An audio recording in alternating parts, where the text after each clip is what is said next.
Okay folks, welcome back to another Rainbow and Raspberry Pi tutorial. Now in the first tutorial we made a simple max patch like this. In the second one we added some pots by connecting an ADC to the Raspberry Pi. And this time I'd like to look at connecting a set of encoders to the Raspberry Pi and then also an LCD screen to the Raspberry Pi. So that way we can display what parameters we're changing, but also because the encoders are relative, we can write values from other control sources like a phone or a web browser and have those update parameters as well. So I'm just using the exact same patch that we made in the first tutorial, but I've got a bit of a different hardware setup. So I've got a Raspberry Pi just like last time, same image as last time, with a audio interface, and it'll have a power supply as well. I've got a breadboard and I've got an LCD display. Now this one is, you can see it's got a backpack on it. It's just a 1602 one.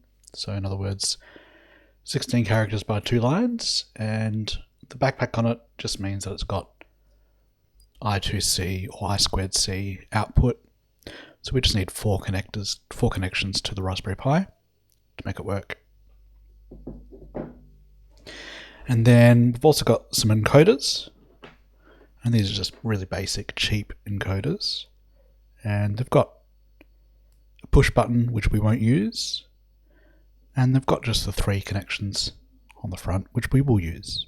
We've got some 3D printed knobs for these encoders, and I'll link to these in the description, but they're just D-shaft knobs. Then I've got various connectors in terms of cabling. Now I've got some normal jack-to-jack breadboard cables. I've also got some jack-to-socket breadboard cables. So these are to go from the Raspberry Pi to the breadboard. And then I've also got a set of socket-to-socket connectors. So this is to go from the Raspberry Pi straight to the I2C connections on the back of the LCD. So first thing to do is to basically set up our hardware. Let's go through it.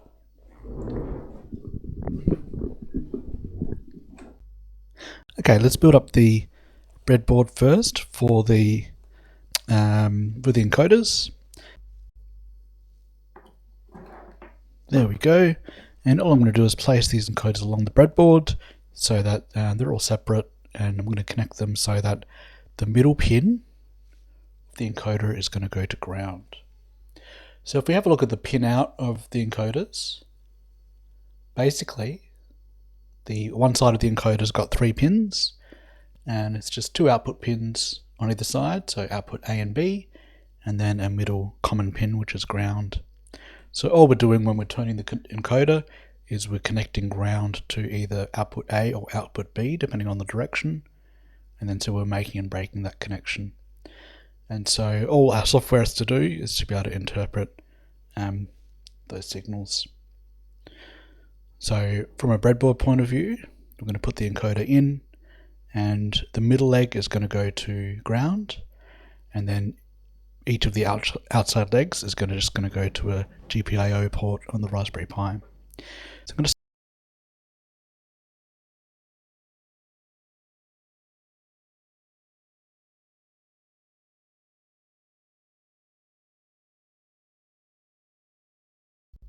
Now honestly, these encoders are pretty cheap, so they're not going to stick in here very well, but it should still work. Okay, so I've got all 4 encoders sitting there, and then just middle leg to ground.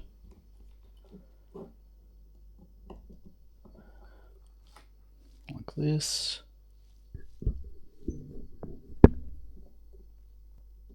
Okay, so then I basically have to connect my 4 encoders to 4 pairs of GPIO pins on the Raspberry Pi. And it doesn't matter that much which pins they are. However, we just have to remember which encoder is which pin, which pair of pins, and also we don't want to use any of our I2C pins on the Raspberry Pi either.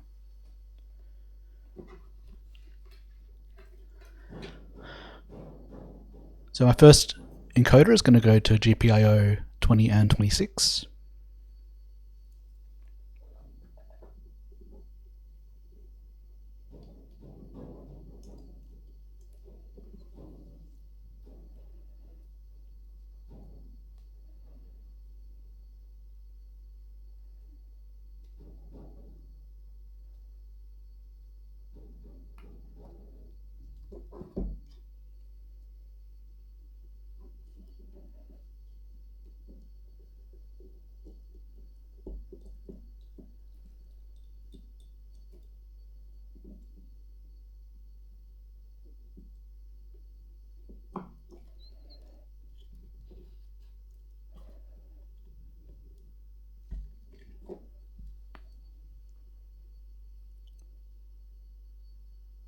My next encoder is going to go to 16 and 19.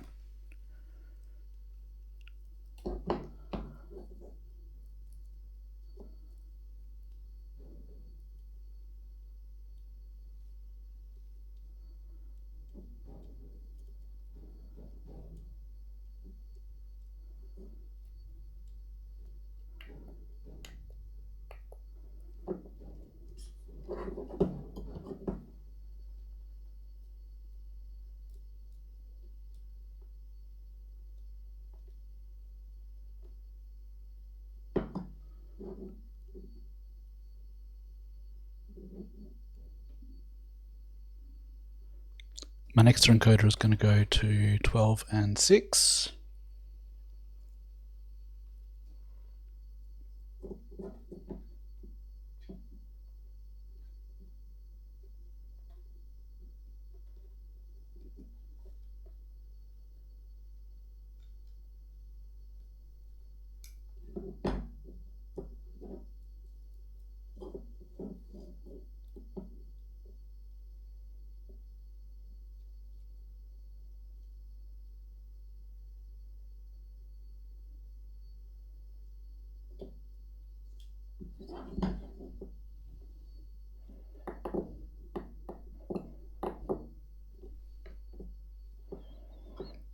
And my final encoder is going to go to GPIO 13 and 15.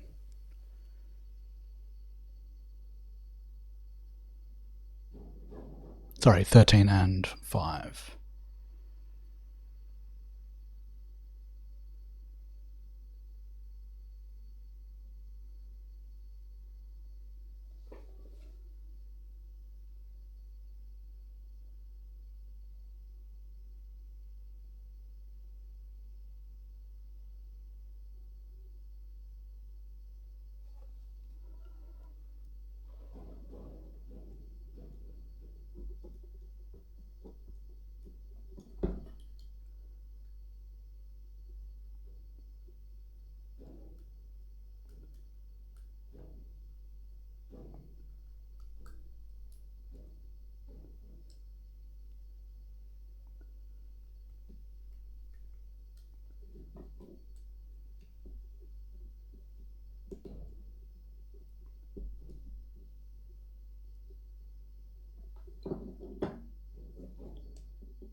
Okay, so now that we've connected the encoders, let's do the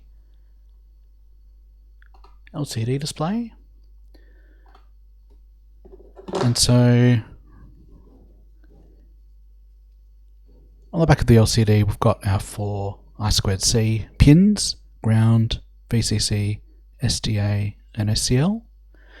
And we want to basically connect those to 5 volts from the Raspberry Pi, and then SDA1, SCL1, and ground. So we can use those connections on the left-hand side of the Raspberry Pi connector. So basically yellow is going to be, I'll just do them in order from here. So purple can be ground.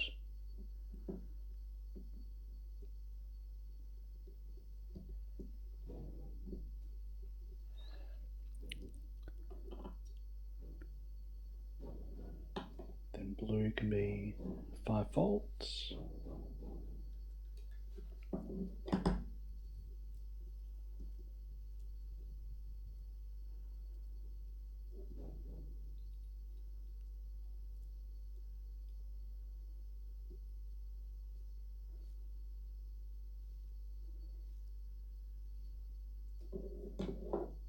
And then green can be SDA.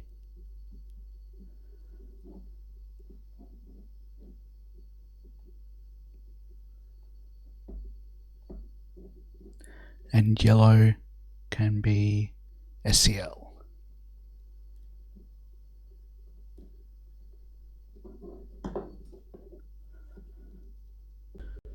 Now let's go ahead and power up the Raspberry Pi and have a look at the code and the software. Okay, so the first thing we need to do with the Raspberry Pi is just turn on the I2C port on the Raspberry Pi, because this is not on by default. So what we can do is just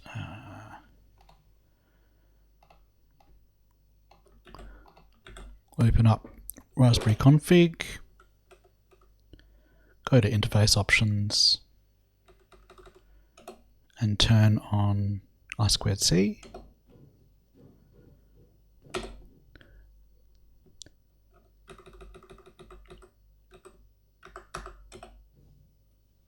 Then we just have to reboot the Pi.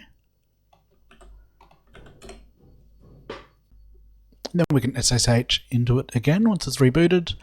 And what we can do then is we just want to check that the Raspberry Pi can see the LCD display. So we can use I2C detect on port 1. And we can see there is the I2C address for any connected peripherals. So in this case, when we're addressing this LCD screen, we're addressing it at address 27. Now your LCD screen might have a different address, so keep that in mind. The code will have to reflect that. Okay, so just to run our code, there's 2 things that we have to install. Just I2C tools. We also have to install just a little library called rpi-lcd. That's for addressing an LCD display via I2C.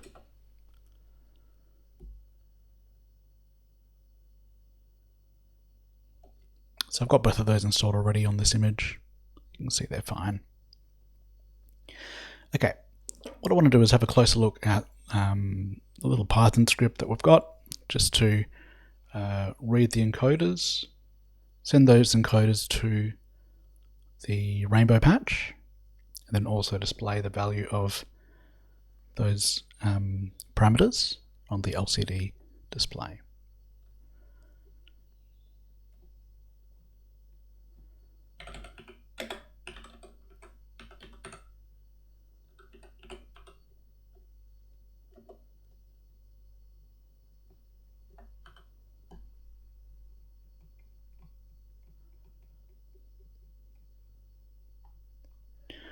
Okay, so let's just talk through it. So again, using liblo for OSC, we looked at how to install that in the last tutorial. Using GPIO 0 for the rotary encoder, and optionally a button if we wanted to have a button.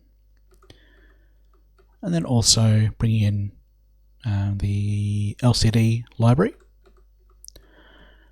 Just going to create the LCD and then just display rainbow params on line 1 and then display on line 2 just to get it ready and show us that the Python code is running and that it can see the LCD display correctly. Then we're going to go ahead and create our encoders. Now here, maximum steps of 16 means that we've basically got a total of 32 steps from -1 to +1 for the encoder range, and we're going to map those 32 steps to a normalized parameter range of the rainbow patch from 0 to 1 in rainbow. So in other words, as we turn the encoder, it's going to turn 1/32 for every turn of the encoder and increase that for the rainbow parameter. We're going to create 4 encoders, Enc1, Enc2, Enc3 and Enc4. You can see here, this is where the GPIO pins are defined, so 20 and 26 for the first one, 16 and 19 for the second one, 12 and 6 for the third one, and 13 and 5 for the final one. And so that way, if we had them connected to different GPIO pins, we'd just change it here. Then I've created a dictionary that then matches up an encoder with the parameter name that I'm using in the rainbow patch. So I've got delay time, I've got feedback, I've got filter frequency, and I've got filter resonance. Now notice the spelling and the capitalization of these.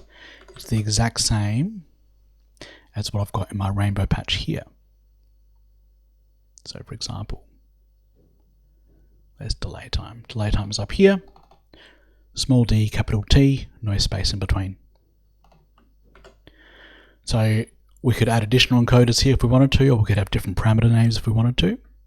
But this is just so that we can refer to the encoder, and both in terms of writing a value to it, but also if we receive a new value from elsewhere, we can update that value as well.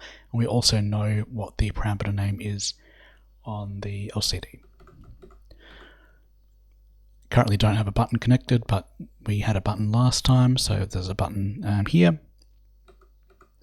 The definition for pressing the button, which then sets the wet dry. Just like last time, we're setting up an OSC client to send OSC messages. We're just setting it up on port 3001.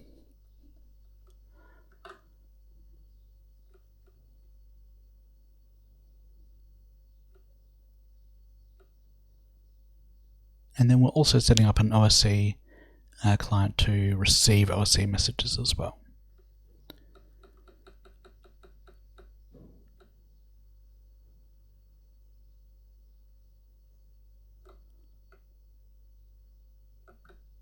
Just scrolling down. So basically, the code has to do two things. Firstly, in terms of the encoders, when we turn the encoder, that encoder value has to be updated for the rainbow patch. But also, if the rainbow patch receives that parameter, it has to update the encoder value. So there's two functions here, one that updates the parameters when the encoders are rotated, and one that updates the encoders when the parameters are rotated. And so really it's, in both of these, it's referring to encoders by name, and then down here we're using that dictionary to step through it. There's then a function that just handles whether or not we've pressed the button, which we're not using in this case. And then here we're writing to the LCD. And we're just going to, every time we update the value, we're just going to see, okay, what was the parameter that was updated and what was the new value for that update in terms of a percentage from the normalized value. Now, we might want to also have feedback on other devices from our parameters. So for example, we turn an encoder here and we want that value to be reflected on our phone or in Max on a laptop. And so we want to be able to make a connection between the rainbow patch that's running here, values that are from the encoders, and values that are elsewhere on the network. And so that way, we can here, in this case, tell the Rainbow OSC runner that we want to add a listener. In this case, initially, just a local IP address with the port of 3001 that we're sending values to and listening from. But additionally, setting up additional IP addresses with the same port for my laptop and my phone.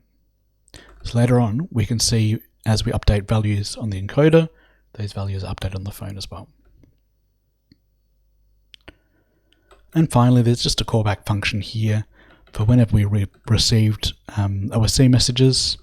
And this basically filters through for strings that are just on basically /rainbow/ instrument /0/ params, and then sends those on to the display to be updated.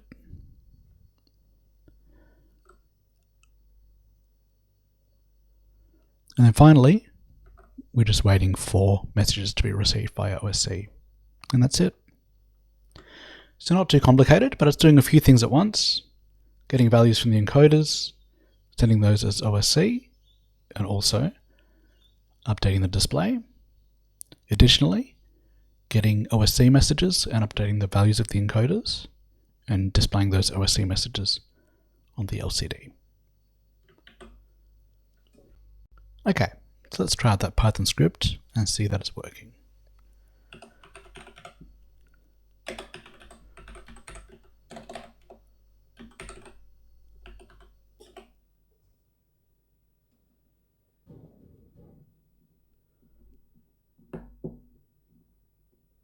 Now we can see we're getting updates on the LCD. Updates printed in Python. Now if we open up the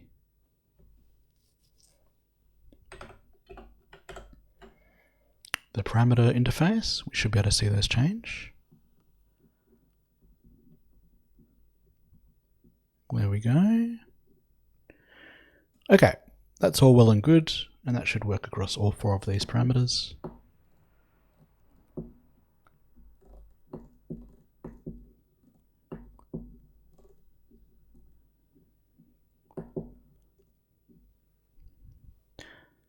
But what we can then do is have, let's say, a phone that's controlling the Raspberry Pi, but also have these physical controls controlling those same parameters, just because those encoders are relative. So what I'm going to do for this is use TouchOSC.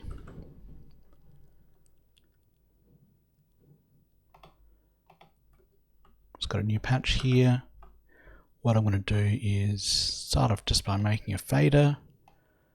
Make it a bit bigger. Let's say like that. Okay. So in this case, I want this fader to send an OSC message.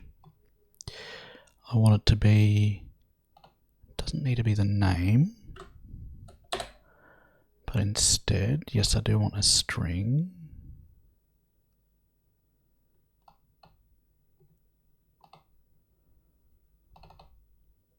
And that string should be my parameter address.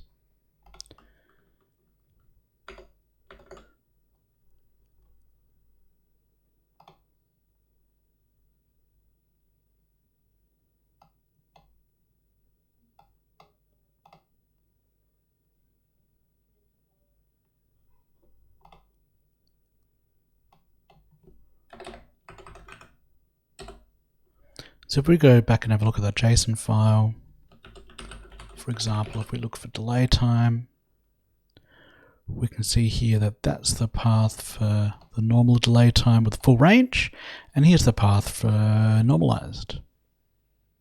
It's going to grab that path, put it into this constant here. So let's just test that out with the phone.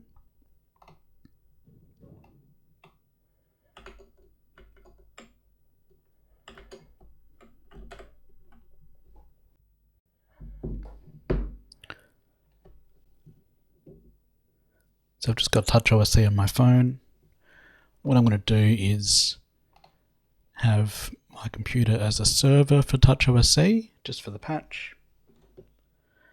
And then I'm going to bring this up as a client on my phone. So therefore, any changes that I make on here,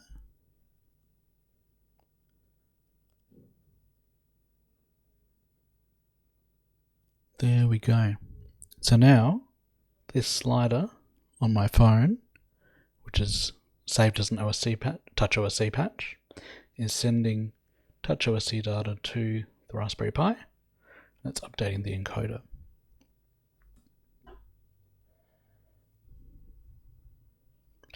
So what we could then do is make additional faders. Might just make them a bit more obvious.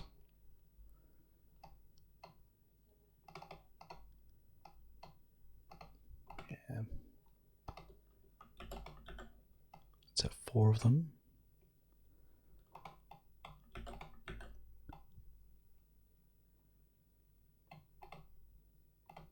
Good delay time. Just changing that address string. Feedback.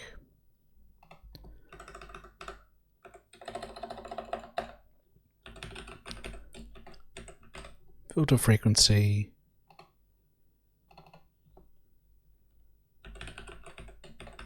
And filter res. Let's spread these across the screen a bit more. Like that. We can see it's now got the 4 faders down here.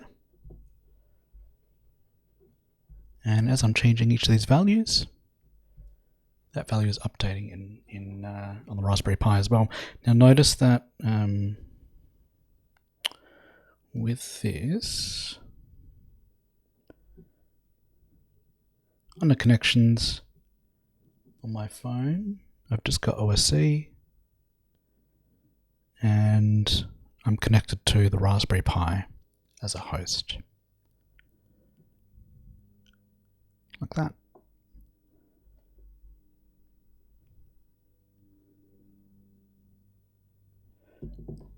The reverse is true as well.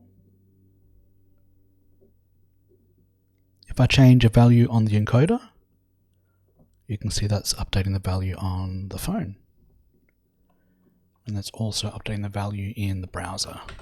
So it kind of opens up a lot of interesting possibilities for control. You could have multiple devices controlling one patch in this way.